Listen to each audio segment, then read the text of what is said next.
Namo Namaha. Now, in this segment, let's continue to look at our Sanskrit syntactical features by talking about some indeclinable particles that you'll be encountering more and more as you start to read Sanskrit texts.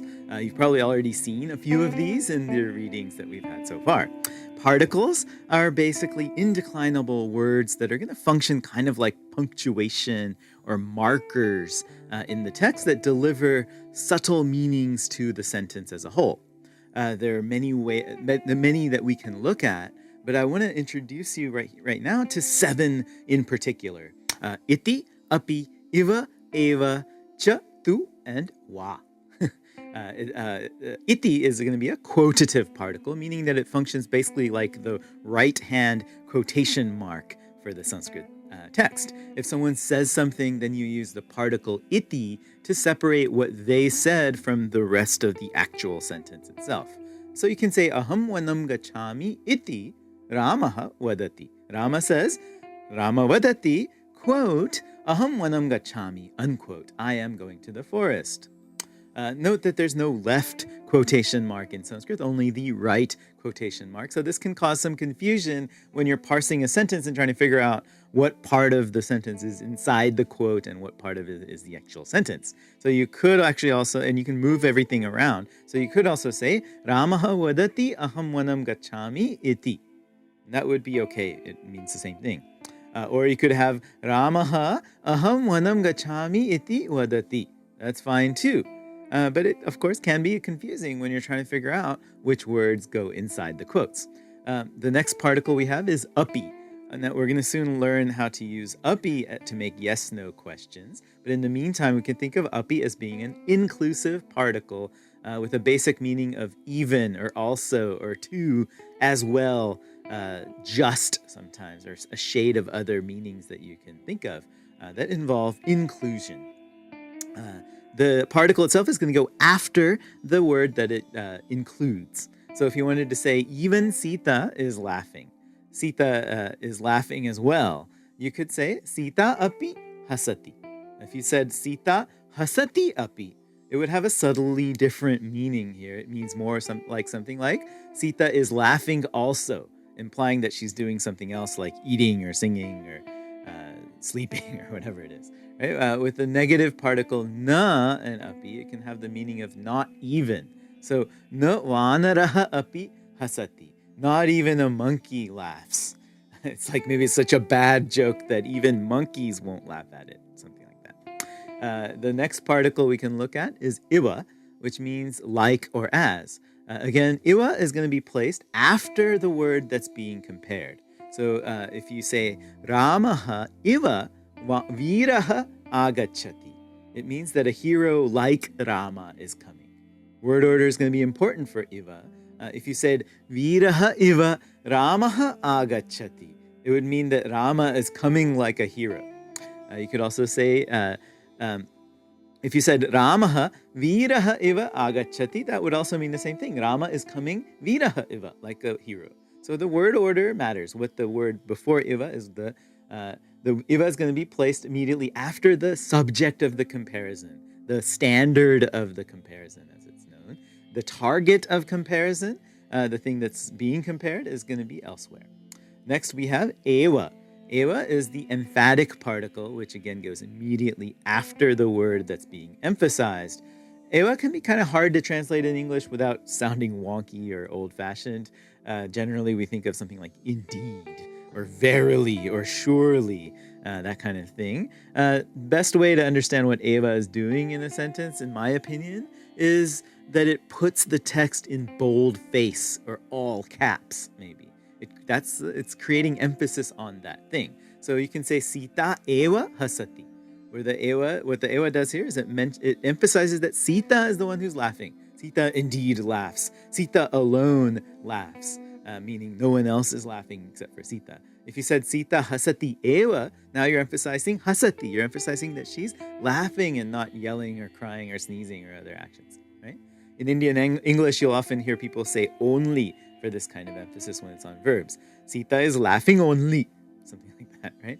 In older Victorian English, this would have been rendered as Sita is laughing indeed, or verily, or surely. Maybe a slang way is something like Sita is straight up laughing, right?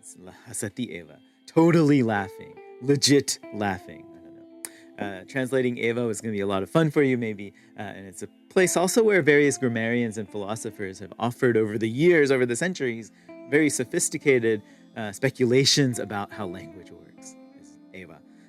The final three particles I want to look at are much more simple than this. Like all of the ones we've seen so far, they're going to go immediately after the word that they're connected to or hooked to. The Sanskrit conjunctive particle meaning and is cha. There's two ways to use cha. You can either say x, y, cha, or you can say x cha, y cha. But you can't say x cha, y. So you can say Ramaha Sita cha vanam gacchataha. Rama and Sita are going to the forest. You can say Ramaha cha Sita cha vanam gacchataha. And it means the same.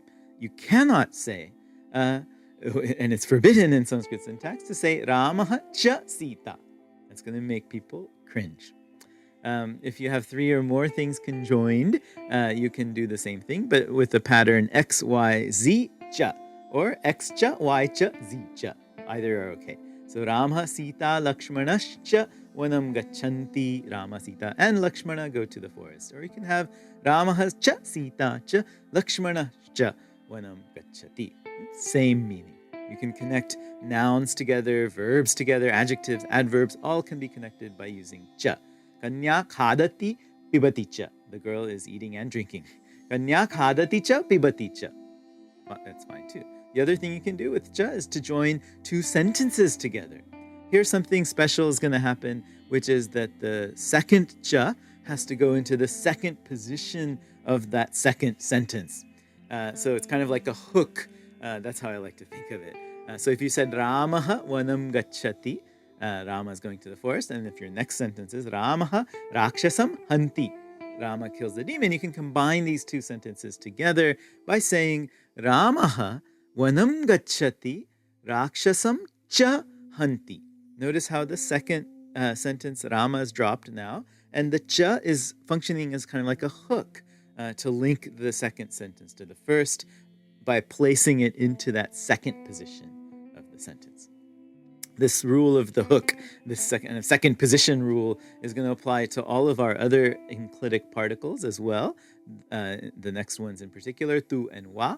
And it has actually a fancy name in linguistics. It's called Wackernagel's law, and it's named after a German linguist, Wackernagel, who noticed that this happens not just in Sanskrit, but across Indo-European languages as well. So our next particle is tu, which generally means but, as for, however, that kind of thing. Ramaha roditi, Sita tu hasati. Rama is crying, but Sita is laughing. You can also use it with the words param or kim or uppy to kind of create a phrase that means but, and it can be used to join two sentences together. Now, at the first position. So you can say Ramaha vanam gacchati, param tu Sita na gacchati. Rama goes to the forest, but Sita doesn't go. Finally, the particle wa will be used to mean or in Sanskrit, and it works just like cha. You can say x, y, wa to mean x or y. You can say x, wa, y, wa. So you can say Rama jalam wa rasam wa pibati. Rama either drinks juice or water or juice. Or you can say Rama jalam rasam wa pibati. Same thing. Like cha and tu, you can link sentences together using wa, and this will often introduce other particles. Atha or kim is used to say athawa or kimwa. Ramaha vanam gacchati, athawa griham gacchati. Rama is going to the forest or he's going to home. Sita roditi kimwa hasati. Sita is either crying or laughing. So these are some of the key syntactic particles that we'll be encountering in our Sanskrit sentences, all of which are going to come after the word they modify. They're post-positional is how you can think of it. The other key thing to think about is that when they're used to connect two full sentences together, they have to go into a second position of the second sentence, right? Wackernagel's law, the hook. And then finally, in order to help us do that, sometimes it's hard to put it into second position, there are these artificial constructions that are created using other words, like apicha, meaning and, parantu, meaning but, athawa, meaning or, so that cha, tu, and wa find themselves in a second position of the sentence. So then you can put them in the first position of the sentence. Okay, so with that, let's stop here. Let's take a break. When we come back, we'll turn to how to ask questions in Sanskrit. So, thank you for watching. Punarmilamaha. Dhanyavadaha.